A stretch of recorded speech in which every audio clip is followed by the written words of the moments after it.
प्यारे बच्चों नमस्कार। मस्ती वाली पाठशाला में मैं सौरभ पांडे आपका स्वागत करता हूँ। अपने पिछले वीडियो में हमने कुछ खास तरह के फंक्शंस के बारे में देखा था जिनमें पॉलिनोमियल फंक्शन, रेशनल फंक्शन, उसके बाद मॉड्यूलस फंक्शन को हमने समझा था, है ना। पॉलिनोमियल फंक्शन के अंदर हमने आइडेंटिटी फंक्शन और कांस्टेंट फंक्शन के बारे में देखा था। तो आज अपनी उसी चर्चा को आगे बढ़ाते हुए हम कुछ और खास तरह के फंक्शंस के बारे में जानते हैं। उनमें एक आता है सिग्नम फंक्शन। सिग्नम फंक्शन, अब ये कैसा फंक्शन है भाई? तो it is a function f from r to r. It is a function from r to r? No, it is a function from r to something. And हम देखेंगे कि वो something क्या है। तो फंक्शन का रूल क्या है यहाँ पर? फंक्शन का रूल यहाँ पर ऐसा है कुछ कि अगर उसमें आप कोई रियल नंबर x डालते हो तो आपको आउटपुट 1 मिलेगा अगर आपकी x की वैल्यू पॉजिटिव है, 0 मिलेगा अगर आपकी x की वैल्यू 0 के बराबर है, और आपको -1 मिलेगा अगर आपकी x की वैल्यू निगेटिव है। तो हमारा रेंज क्या होगा? मतलब आप x की जगह पर कुछ भी डालो, आपको आउटपुट के तौर पर या तो 1 मिलेगा, या तो 0 मिलेगा, या फिर -1 मिलेगा। सो इसका रेंज कैसा हो जाएगा? 1 0 -1। यहां पर आप r भी लिख सकते थे, है ना, क्योंकि यहां पर हम रेंज एक्चुअली में नहीं लिखते, हम यहां पर कोडोमेन लिखते हैं। और 1 0 1 -1 रियल नंबर्स का एक सबसेट है ना। तो यहां पर आप इसको r भी लिख सकते हो, लेकिन मैंने जानबूझकर यहां पे लिखा है कि आप ध्यान में रखो कि इसका रेंज क्या होता है। ओके, अब देखो, इसको कई बार किताबों में कुछ ऐसे भी लिखा होता है कि f(x) is equal to mod x by x। f(x) is equal to mod x by x। तो मॉड्यूलस फंक्शन तो हमने देख लिया है। हमने देखा कि अगर x पॉजिटिव है, मैं 0 की भी हटा दे रहा हूं, मैं 0 को भी हटा दे रहा हूं, तो इफ x इज पॉजिटिव, तो उस केस में अगर मैं mod x को लिखना चाहूं, अगर मैं हटा दूं, तो हमने देखा था कि डायरेक्ट x ही उतर जाएगा, है ना। तो यहां पर mod x की जगह पर मैं x रखूंगा तो x by x 1 आ जाएगा, तो ये वाला कंडीशन हो जाएगा, है ना। ठीक उसी तरह इफ x इज नेगेटिव, तो उस केस में हमने देखा था कि अगर हम mod x लिखते हैं तो वो क्या आ जाएगा? -x आएगा, है ना, क्योंकि अल्टीमेटली पॉजिटिव ही बाहर निकलना है। तो mod x will be -x। तो यहाँ पर -x by x रखूंगा तो वो माइनस आ जाएगा, तो ये कंडीशन फुलफिल हो जाएगा, है ना। लेकिन अगर मैं इस फंक्शन को इस तरीके से लिखूं तो 0 डालना अलाउड नहीं है ना। यहाँ पर मैं 0 mod 0 तो कर सकता हूँ, लेकिन मैं उसको 0 से डिवाइड नहीं कर सकता। इसीलिए मैं प्रिफर करता हूं कि मैं सिग्नम फंक्शन को ऐसे लिखकर डिफाइन ना करूं, है ना। बिकॉज अगर मैं ऐसे लिखकर डिफाइन कर दूंगा तो मुझे यहाँ पर डोमेन r नहीं लिखना है, मुझे यहाँ पर डोमेन r-0 लिखना पड़ेगा। इस तरीके से लिखना पड़ेगा, r-0 इस तरीके से लिखना पड़ेगा, है ना। तो ये फंक्शन और ये फंक्शन एक नहीं है, दो फंक्शन इक्वल कहलाते हैं अगर उनका डोमेन भी सेम हो और रेंज भी सेम हो। दो फंक्शन इक्वल कहलाते हैं अगर उनका डोमेन भी सेम हो और रेंज भी सेम हो। तो इस केस में इसका डोमेन तो पूरा का पूरा रियल नंबर है, क्योंकि इसमें मुझे 0 भी डालना अलाउड है। लेकिन अगर मैं अपने फंक्शन को ऐसे डिफाइन कर रहा हूं तो उसमें मैं 0 नहीं डाल सकता, तो मेरा डोमेन ये हो जाएगा। So these two are not equal. So आप सिग्नम फंक्शन का डेफिनेशन ऐसी याद रखना कि अगर आप जो डाल रहे हो उसका आउटपुट 1 आ रहा है, अगर उस एक्सप्रेशन का वैल्यू जो भी आप डाल रहे हो, सपोज ये घंटा ऐसे लकीरें दिखा रहा हूं मैं, इसमें अगर आप डाल रहे हो, अगर वो पॉजिटिव है तो आप उसकी जगह पर डायरेक्ट 1 लिखोगे, डायरेक्ट 1 लिखोगे। अगर x की वैल्यू 0 है तो 0, x की वैल्यू निगेटिव है तो -1। यहाँ पर x के जगह पर कोई एक्सप्रेशन भी हो सकता था, है ना, suppose x plus sign x, इसके जगह पर कुछ हो सकता था। तो अगर आपके x प्लस साइन x का वैल्यू पॉजिटिव रहेगा तो आप उसके जगह पर 1 लिखोगे। अगर आपके x प्लस साइन x का वैल्यू 0 रहेगा, सपोज x की वैल्यू अगर मेरे 0 थी तो x प्लस साइन x कितना हो जाएगा, 0 प्लस साइन 0 विच इज 0, तो आप 0 लिखोगे। फिर आपकी x प्लस साइन x की वैल्यू अगर निगेटिव आती है, किसी x की वैल्यू की, तो वहां पर आप -1 लिखोगे। ओके, सो ये हमारा सिग्नम फंक्शन हो गया। अब अगर इसमें ग्राफ में रिप्रेजेंट करना चाहूंगा तो क्या होगा, so this is my x जो मेरा इनपुट है, यहां पर मेरा आउटपुट है fx। तो अगर मेरे x की वैल्यू 0 है तो fx का वैल्यू भी 0, तो x की वैल्यू 0 के कॉरस्पॉन्डिंग fx का वैल्यू 0, तो मैंने उस पॉइंट को मार्क कर लिया। अब अगर मैं x की वैल्यू पॉजिटिव पकड़ रहा हूं तो मेरी वैल्यू हमेशा क्या आएगी, 1 आएगी, है ना।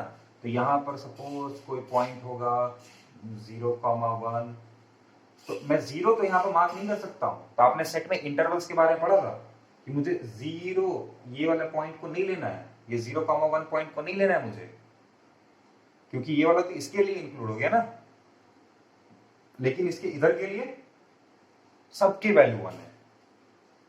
This is going to be like this, और मैंने ऐसे एरो का सिंबल दे दिया। फिर x की वैल्यू अगर मेरी निगेटिव है तो उसका वैल्यू -1 होगा, तो यहां पर कहीं 0 -1 होगा, तो मैं इसको अगेन ओपन सर्कल से घेरूंगा, बिकॉज मुझे ये पॉइंट नहीं चाहिए इन सारी वैल्यूज के लिए। फिर मैं ऐसे लेके जाऊंगा इसको, है ना। तो ये रिप्रेजेंटेशन का तरीका हो गया। इस तरीके से आप सिग्नम फंक्शन को डिफाइन करते हो। ओके, यहां पर सॉलिड सर्कल, ओपन सर्कल, इधर जा रहा है और इधर आ रहा है पूरा, ये हमारा सिग्नम फंक्शन हो गया।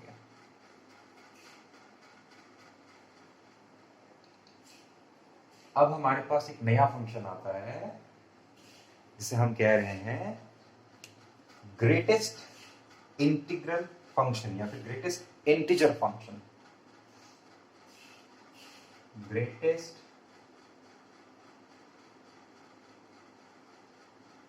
Integer function.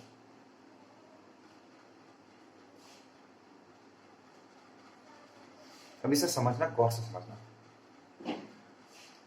इस फंक्शन को सपोज मैं f से डिनोट कर रहा हूं, and this is a function from set of real numbers, मतलब मैं इनपुट के तौर पर कोई भी रियल नंबर डाल सकता हूं। कोडोमेन भी मेरा रियल नंबर का ही सेट होगा, है ना। कोडोमेन बोल रहा हूं मैं, सेट ऑफ रियल नंबर्स होगा, लेकिन रेंज देखना यहां पर कैसे डिफाइन होगा। सो fx इज इक्वल टू, अब मशीन मेरा कैसा है, मशीन में कुछ इस तरीके से करके दिखा रहा हूं।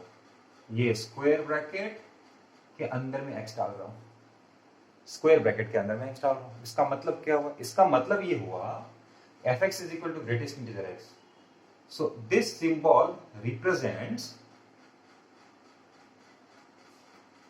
greatest integer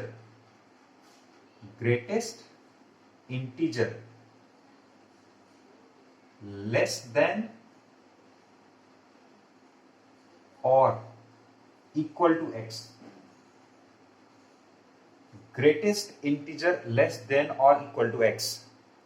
अब समझो इसका मतलब क्या होगा। सपोज यहां पर मैंने 2.4 डाल दिया, तो मेरे x की जगह पर कितनी है, 2.4 है।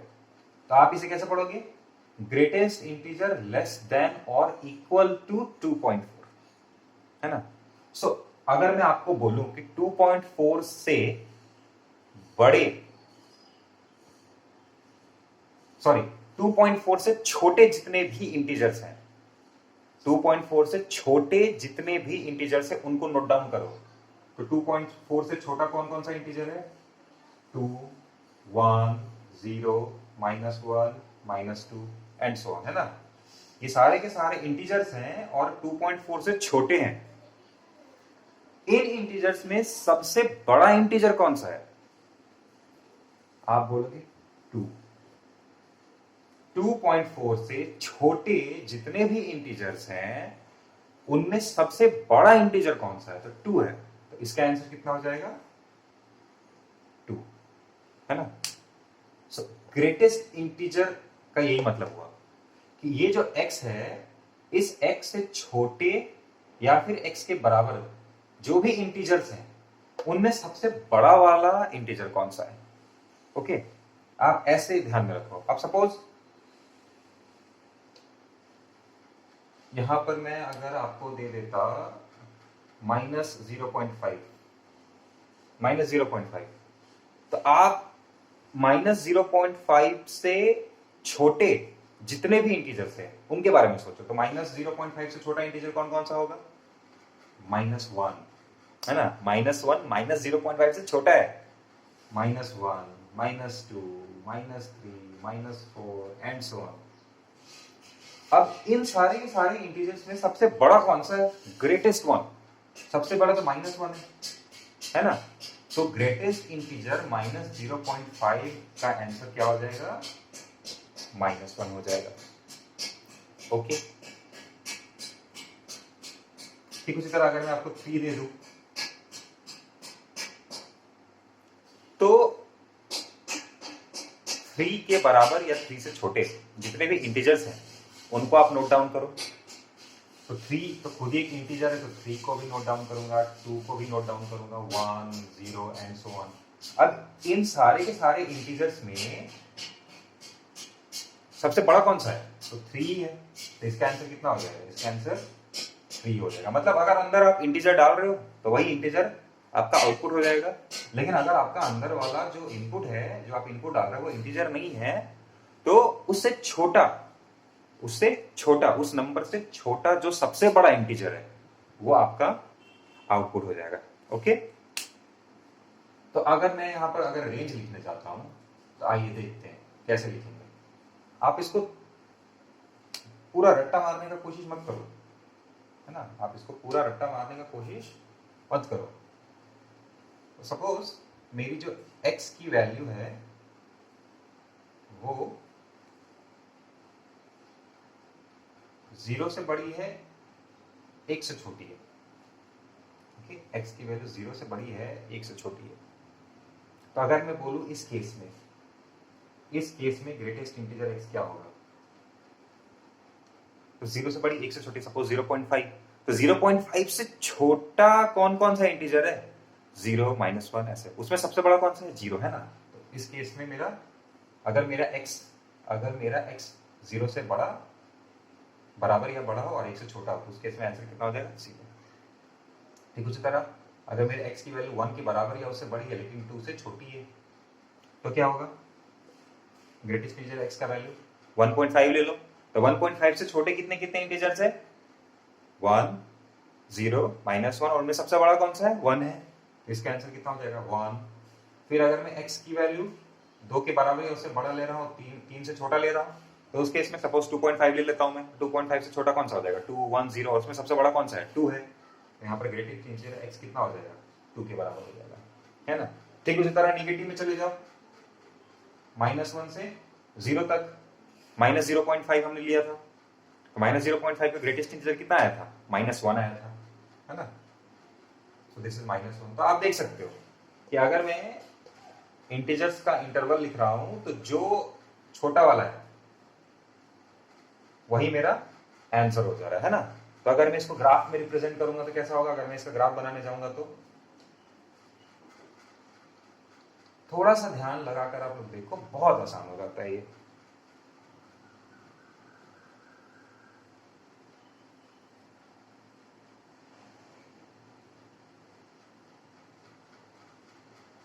So this is my x and this is my fx, है ना।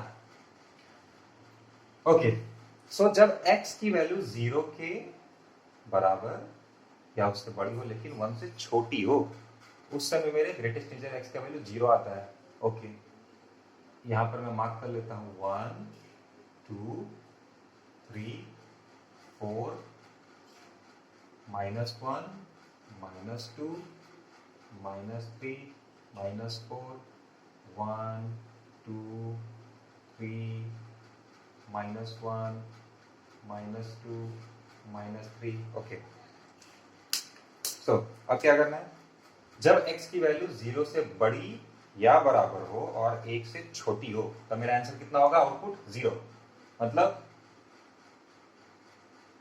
0 से लेकर 1 तक मेरा आंसर 0 है, तो मैं इस पॉइंट को लूंगा, यहां तक जाऊंगा, लेकिन 1 को नहीं लेना है मुझे, 1 को नहीं लेना है मुझे, तो मैं इसके ऊपर एक ओपन सर्कल बना दूंगा, है ना। सेट में ऐसे ही पढ़ा था हमने। उसके बाद x की वैल्यू जब 1 के बराबर होगी, x की वैल्यू जब 1 के बराबर होगी तो उसकी वैल्यू 1 होगी, तो 1 के बराबर में ऊपर चला गया, तो मुझे इस पॉइंट को पकड़ना है, तो मैंने इसके ऊपर सॉलिड सर्कल दे दिया। और फिर जब तक 2 से छोटा है आंसर 1 ही रहेगा, तो x की वैल्यू जब तक 2 से छोटी है तो आंसर 1 ही रहेगा। और मैं जैसे ही 2 के ऊपर जाऊंगा तो मैं एक ओपन सर्कल दे दूंगा, है ना, क्योंकि मुझे 2 नहीं लेना है। फिर जैसे ही 2 के बराबर होगा तो आंसर 2 हो जाएगा, आंसर 2 के बराबर होगा तो यहाँ पर 2, तो मैं यहाँ पर सॉलिड सर्कल बनाऊंगा बिकॉज मुझे इसे लेना है। और जब तक 3 से छोटा है तब तक मेरा आंसर 2 ही रहेगा। तो फिर ऐसे जा रहा हूं और 3 के ऊपर पहुंचते ही मैंने ओपन सर्कल बना दिया, है ना। तो आप ऐसे देख सकते हो। फिर इधर आ जाओ, -1, x का वैल्यू जब -1 है तो आंसर -1 होगा, x का वैल्यू जब -1 है तो आंसर -1 होगा, पकड़ लिया। और जब तक 0 से छोटा है तब तक -1 ही है, तो जब तक 0 से छोटा है -1 से इधर है, तो मैं यहां पर जाऊंगा लेकिन इधर ओपन सर्कल बना लूंगा, है ना। ठीक उसी तरह -2 से -2 रखूंगा तो ग्रेटेस्ट का वैल्यू -2 ही आएगा, तो -2 पर वैल्यू -2 ही आया, तो मैं इसको पकड़ूंगा। और जब तक -1 पर पहुंचूंगा तब तक मेरा -2 ही रहेगा, है ना। तो मैं ऐसे गया, लेकिन अब यहां पर ओपन सर्कल करना पड़ेगा। तो इस तरीके से आपका ग्राफ इधर जाएगा और इधर आता रहेगा, है ना। तो ये आपको बनाने आना चाहिए, कोई बहुत ज्यादा भारी तो नहीं है। ओके, तो this is my greatest integer function. तो अगर मैं इसका रेंज पूछूं तो क्या बोलोगे आप? इसका रेंज सारे के सारे क्या है? इंटीजर नंबर्स हैं। अगर मैं इसका रेंज लिखने जाऊं तो इसका रेंज क्या हो जाएगा? सारा का सारा set of all integers, set of all integers. Okay, तो यहां तक आपके एनसीईआरटी में पढ़ाया हुआ था। लेकिन एक और फंक्शन है, जिस तरह से ग्रेटेस्ट इंटीजर फंक्शन है वैसी लीस्ट इंटीजर फंक्शन भी होता है। तो ये तरीका अगर आप समझ गए हो तो उसे समझना बहुत आसान है ना। लीस्ट इंटीजर फंक्शन,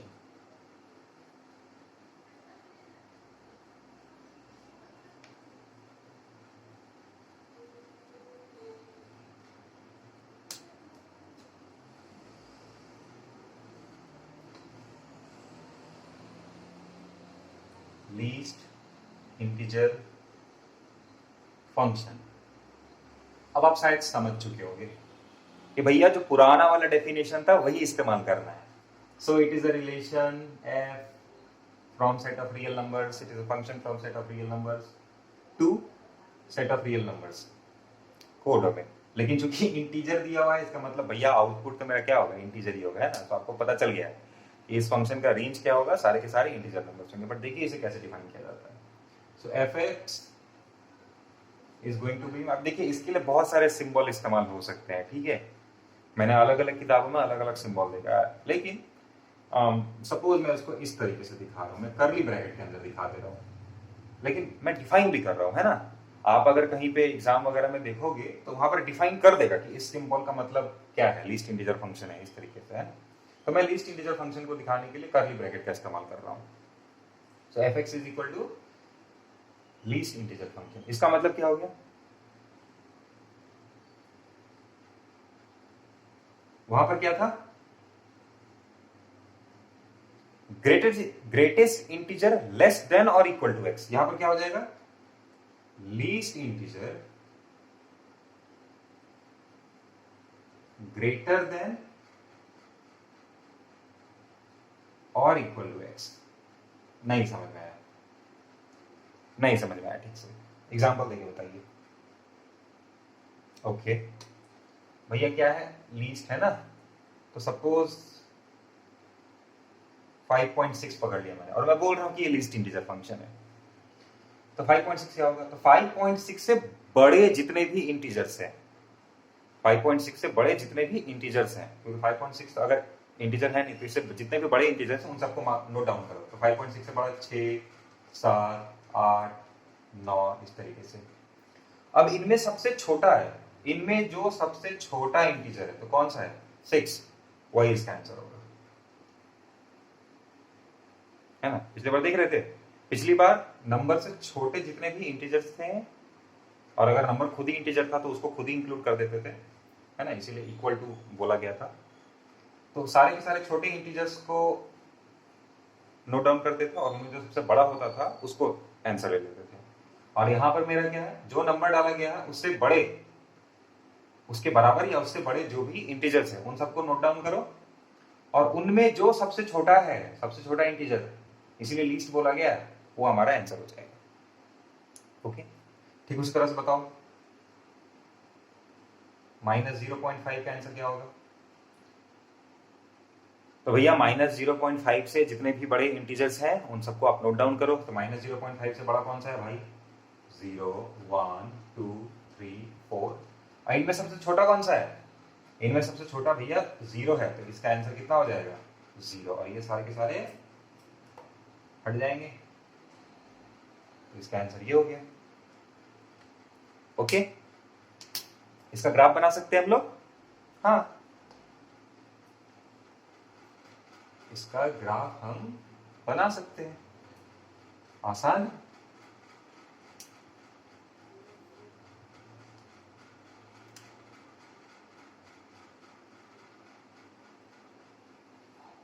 बिल्कुल पिछले जैसा ही ग्राफ बनेगा लगभग, है ना, बस थोड़ा सा अंतर आएगा, थोड़ा सा, और आप शायद अंतर समझ चुके होंगे।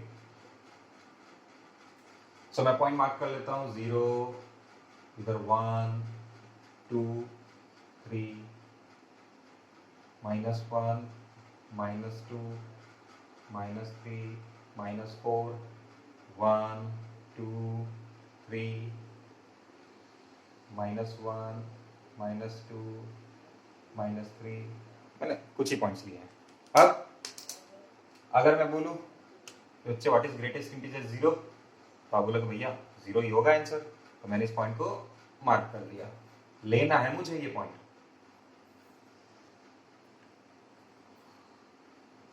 Greatest integer 0.5, sorry least integer 0.5, least integer 0.5 का हो जाएगा, अभी देखा था 1 होगा, है ना। 0.5 से बड़ा जितना भी इंटीजर है वो सारा का सारा देख लो, और उसमें जो सबसे छोटा उसको पकड़ लो, है ना। तो 0 पर तो 0 हो गया, लेकिन 0 के बाद, 0 के बाद कहां तक? 1 तक। अगर मैं लीस्ट इंटीजर 1 बोलूं तो ये 1 ही तो होगा ना आंसर। तो 0 के बाद और 1 तक मेरे आंसर क्या रहेगी?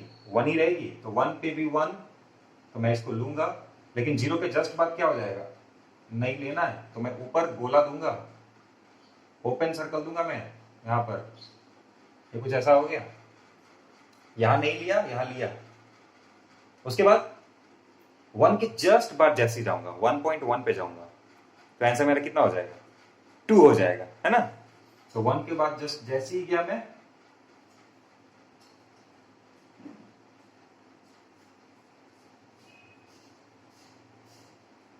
तो आंसर मेरा 2 हो जाएगा। और कब तक 2 रहेगा? जब तक मैं 2 पर नहीं पहुंच जाता। तो 1 पर 2 नहीं होगा, इसीलिए ओपन सर्कल लिया है, और उसके बाद 2 तक 2 ही रहेगा आंसर, इसीलिए ऐसा जाएगा।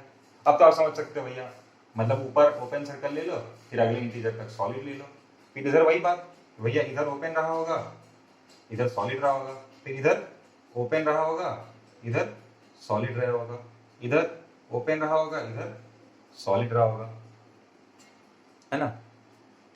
और ग्रेटेस्ट इंटीजर में क्या था? इधर वाला सॉलिड था, इधर वाला ओपन था।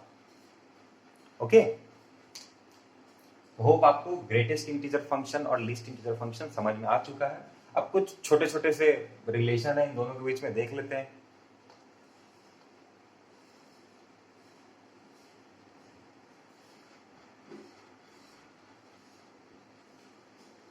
हालांकि ये सिंपल ऑब्जर्वेशन है, लेकिन फिर भी मैं आपको बताना जरूरी समझता हूं।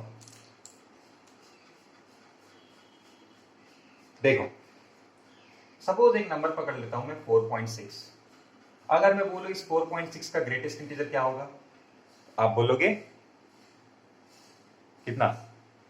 भाई ऐसे छोटे वाले सारे सारे नोट डाउन कर लो, 4 3 2 1, और सबसे बड़ा कौन सा? 4 है, ये 4 हो गया। So greatest integer 4.6 is equal to 4। और मैं आपसे पूछ रहा हूं what is the least integer of 4.6, तो इसका आंसर कितना हो जाएगा?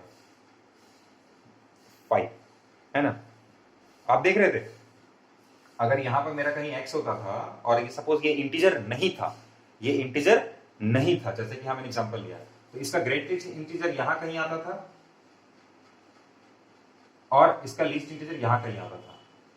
इसका ग्रेटेस्ट इंटीजर यहां कहीं आता था पीछे, और इसका लीस्ट इंटीजर यहां कहीं आता था। तो क्या मैं कह सकता हूं कि अगर मेरा x इंटीजर नहीं है, अगर मेरा x इंटीजर नहीं है, तो उस केस में मेरे ग्रेटेस्ट इंटीजर में 1 ऐड करने पर लीस्ट इंटीजर मिल रहा है ना? एक स्टेप जंप आगे कर रहा हूं ना, तो मैं लिख सकता हूं ना कि if x is not integer, if x is not an integer, in that case मैं लिख सकता हूं कि मेरा जो लीस्ट इंटीजर x होगा, जो मेरा लीस्ट इंटीजर x होगा, वो x के ग्रेटेस्ट इंटीजर में 1 ऐड करने पर मिलेगा। सिंपल ऑब्जर्वेशन है, आप देख सकते हो। 4 में 1 जोड़ दिया था 5 मिल रहा था। आप और एग्जाम्पल उठा लो, है ना? लेकिन अगर मेरा x इंटीजर होता, तो सपोज अगर मैं ग्रेटेस्ट इंटीजर 3 पकड़ता तो 3 होता, लीस्ट इंटीजर 3 पकड़ता तो लीस्ट इंटीजर 3 पकड़ता तो 3 होता। तो if my x is integer, in that case मेरा ग्रेटेस्ट इंटीजर और लीस्ट इंटीजर क्या होगा? इंटीजर ही होगा, सेम इंटीजर उतर जाएगा, है ना? So if x is an integer, if x is an integer, then greatest integer x is equal to least integer x, and this is nothing but equal to x, है? आसान है।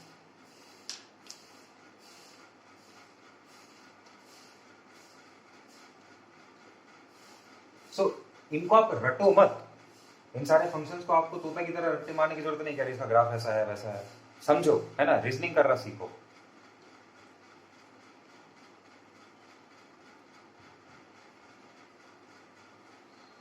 Okay, अब सी और भी कुछ कुछ फंक्शंस हैं, जैसे कि एक्सपोनेंशियल फंक्शन, जैसा आप कुछ देखोगे, लोगैरिथमिक फंक्शन, है ना? ट्रिगोनोमेट्रिक फंक्शन, इनके बारे में हम पढ़ेंगे आगे। तो अभी मेरा रिलेशन और फंक्शन पढ़ाने का उद्देश्य आपको था इनकी बेसिक समझ दे देना, है ना? एक फंक्शन की जो छोटी छोटी प्रॉपर्टीज होती है, उनकी अंडरस्टैंडिंग आपको करवा देना, है ना? सो अभी और फंक्शन एक्चुअली में बहुत ही ब्रॉड चैप्टर है, बहुत बड़ा चैप्टर है, और इसे हम पूरी मैथमेटिक्स के दौरान सीखते ही रहेंगे। ओके, तो आज के लिए इतना ही। अपने अगले वीडियो में हम देखेंगे कि दो फंक्शंस के बीच में ऑपरेशन कैसे किया जाता है, मतलब दो फंक्शन को आप ऐड, सब्ट्रैक्ट, मल्टीप्लाई या फिर उनका डिवीजन कैसे करते हो। ओके, अगर आपको मेरे वीडियोस पसंद आते हैं तो आप मेरे चैनल को सब्सक्राइब करिए और मेरे वीडियो को लाइक करिए, अपने दोस्तों के साथ शेयर करिए। अगर किसी तरह का कंफ्यूजन होता है तो आप कमेंट के जरिए मुझे बिल्कुल बताइए। Thank you.